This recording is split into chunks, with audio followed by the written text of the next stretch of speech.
Welcome to home scientist creator. तो आज हम लोग करेंगे क्लास 12th का पेपर और ये पेपर है प्री बोर्ड का। और ये पेपर क्या है, प्री बोर्ड एग्जाम का है, एजुकेशन का है, क्लास 12th का है। तो इसको आज हम लोग सॉल्व करेंगे और देखेंगे कि किस प्रकार के प्रश्न आपके परीक्षा में पूछे जाते हैं और किस तरीके से होते हैं, कितने होते हैं, कितने नंबर के होते हैं। ये पेपर अभी जो है नया ही पेपर है, 2024 का भी जो प्री बोर्ड एग्जाम हो रहे हैं उसी का पेपर है। तो इसको आज हम लोग सॉल्व करेंगे। तो आइए स्टार्ट करते हैं। इसमें आपको जो है टाइम मिलेगा वो 3 घंटे और 15 मिनट का क्या है टाइम मिलता है। 3 घंटे 15 मिनट का टाइम मिलता है। 15 मिनट जो है वो आपको पेपर पढ़ने के लिए मिलते हैं। और ये पूर्णांक जो होता है 100 नंबर का होता है। आपका पूर्णांक 100 नंबर का होता है। पहले हम लोग बहुविकल्पीय प्रश्न स्टार्ट करेंगे। बहुविकल्पीय जो प्रश्न होते हैं वो 5 आते हैं आपके पेपर में और प्रत्येक अंक जो होता है, प्रत्येक प्रश्न 1 अंक का होता है। तो पहले हम इन्हीं से स्टार्ट करते हैं। पहला प्रश्न है, भारत में राष्ट्रीय साक्षरता मिशन की स्थापना हुई थी। भारत में राष्ट्रीय जो साक्षरता मिशन है उसकी स्थापना कब हुई थी? 1948 में, 1953 में, 1966 में, 1986 में। कब हुई थी? 1986 में हुई थी।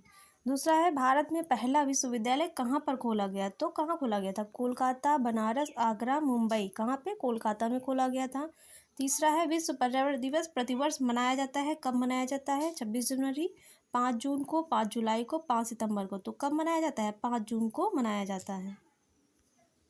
अगला क्वेश्चन है, सीखना आदतों ज्ञान और वृत्तियों का अर्जन है। सीखना क्या है? आदतों ज्ञान और वृत्तियों का अर्जन है। निम्न में से किसने कहा? ये कथन किसका है? स्किनर का है, क्रो का है, थॉर्नडाइक का है, वुडवर्थ का है। तो किसका है? क्रो ने कहा है कि सीखना ज्ञान और वृत्तियों का अर्जन है।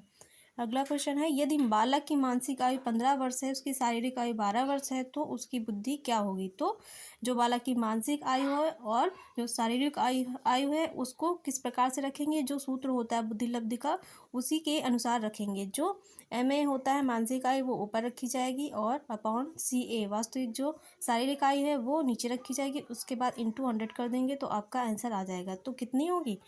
125, 130, 140, 15। कितनी होगी? 125 होगी। जो बालक की 15 वर्ष है उसकी शारीरिक 12 वर्ष है तो उसकी बुद्धि लब्धि क्या होगी? उसकी बुद्धि लब्धि 125 होगी।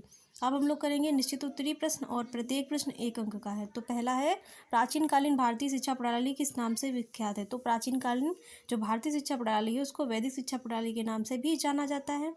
अगला क्वेश्चन है, कोठारी आयोग को अन्य किस नाम से जाना जाता है? तो कोठारी आयोग का अन्य नाम कौन सा है?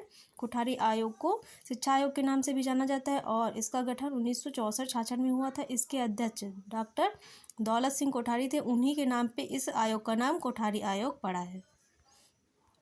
अगला क्वेश्चन है, राष्ट्र की प्रगति के उद्देश्य से शिक्षा का सामान्य स्तर कैसा होना चाहिए? तो जो राष्ट्र की प्रगति के उद्देश्य से शिक्षा का स्तर है वो कैसा होना चाहिए, इसमें आपको ये बताना है।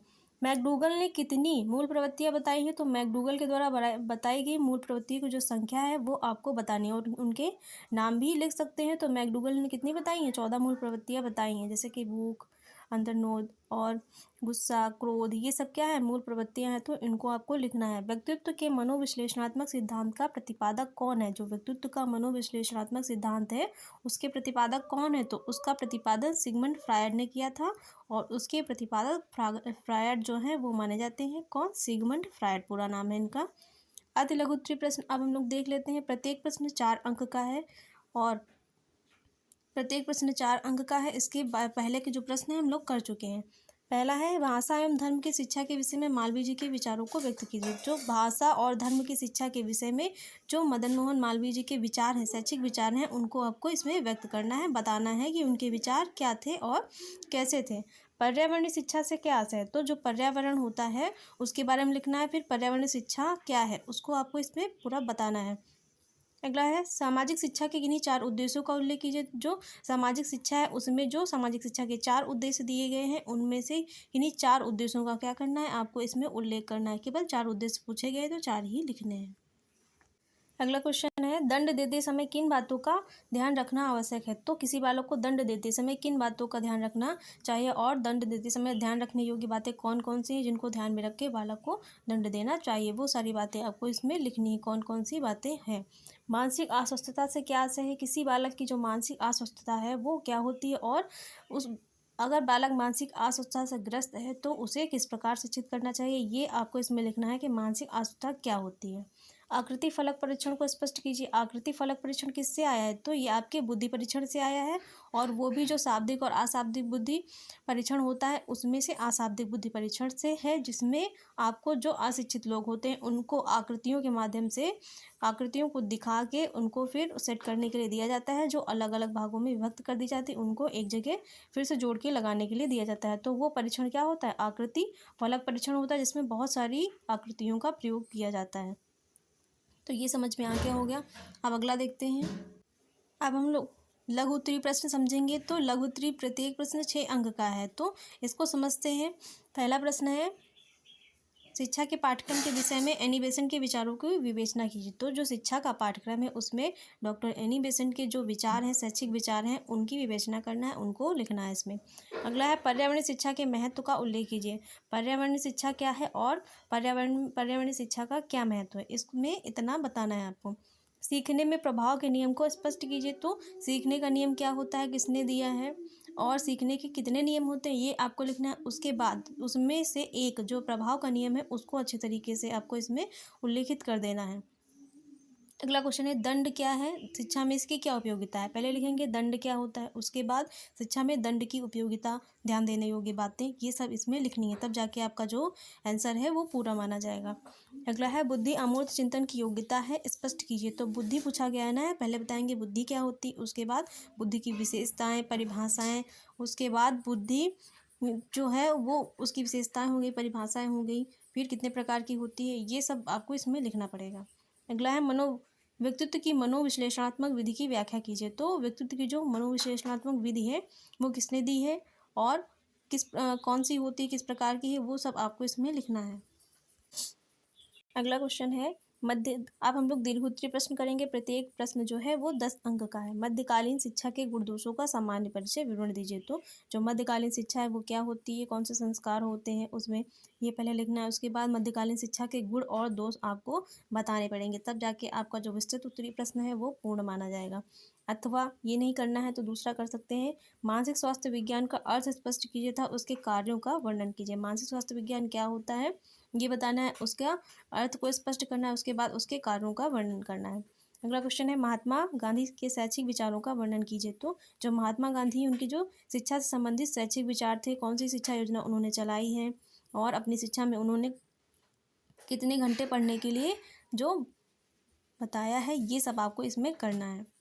अगर ये 20 में 2 क्वेश्चन है तो सब में क्या है 2 क्वेश्चन दिए होते हैं, अथवा करके आपको एक ही क्वेश्चन करना होता है। अगला है, बुद्धि लब्धि क्या है, इसे कैसे निकाला जाता है, शिक्षा में इसकी क्या उपयोगिता है। तो जो बुद्धि लब्धि है वो क्या होती है, उसका सूत्र क्या क्या होता है, कैसे निकाला जाएगा, शिक्षा में इसकी उपयोगिता, ये सब आपको इसमें बताना है।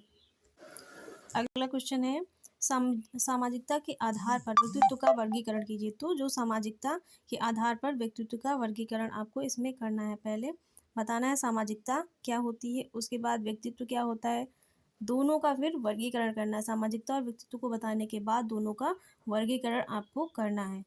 अगला क्वेश्चन है, शैक्षिक निर्देशन की उपयोगिता है, महत्व का उल्लेख कीजिए। पहले क्या करेंगे, जो शैक्षिक निर्देशन होता है वो क्या होता है, फिर उसकी उपयोगिता, फिर उसका महत्व, 3 स्टेप में जाके तब आपका ये जो आंसर है वो कंप्लीट माना जाएगा। तो इस प्रकार आपको अपने प्रश्नों को हल करना है। तो आप ये प्री बोर्ड का पेपर था और क्लास 12 का पेपर था, अब नीचे लिखा भी हुआ है, और ये क्या है 2024 का अभी अभी का ही पेपर है। तो 2024 का अभी पेपर है, जो अभी प्री बोर्ड के एग्ज़ाम हो रहे हैं। तो इस प्रकार का आपका जो पेपर है आया है, ऐसे ही क्वेश्चन आपके जो बोर्ड एग्ज़ाम है उसमें पूछे जाएंगे, इसी प्रकार के होंगे और आपके सिलेबस से होंगे। तो आप लोग समझ सकते हैं कि किस प्रकार का पेपर आपका आ सकता है। तो आपको क्लास कैसी लगी, अगर क्लास अच्छी लगी हो तो वीडियो को लाइक शेयर और चैनल को सब्सक्राइब करना मत भूलिएगा। इसी प्रकार आपको इस चैनल पे जो है model paper, pre board paper, सारे पेपर सॉल्व करवाए जाएंगे। एजुकेशन, होम साइंस क्लास 12 और home science class 12, education class 12 और जो होम साइंस है क्लास 10, तीनों जो सब्जेक्ट हैं उनका जो पेपर है यहाँ पे करवाया जाएगा, और कंटेंट भी दिया गया है। तो बहुत सारी वीडियो पड़ी हैं, आप उनको जाके देख सकते हैं। तो मिलते हैं नेक्स्ट वीडियो में। Thanks for watching guys.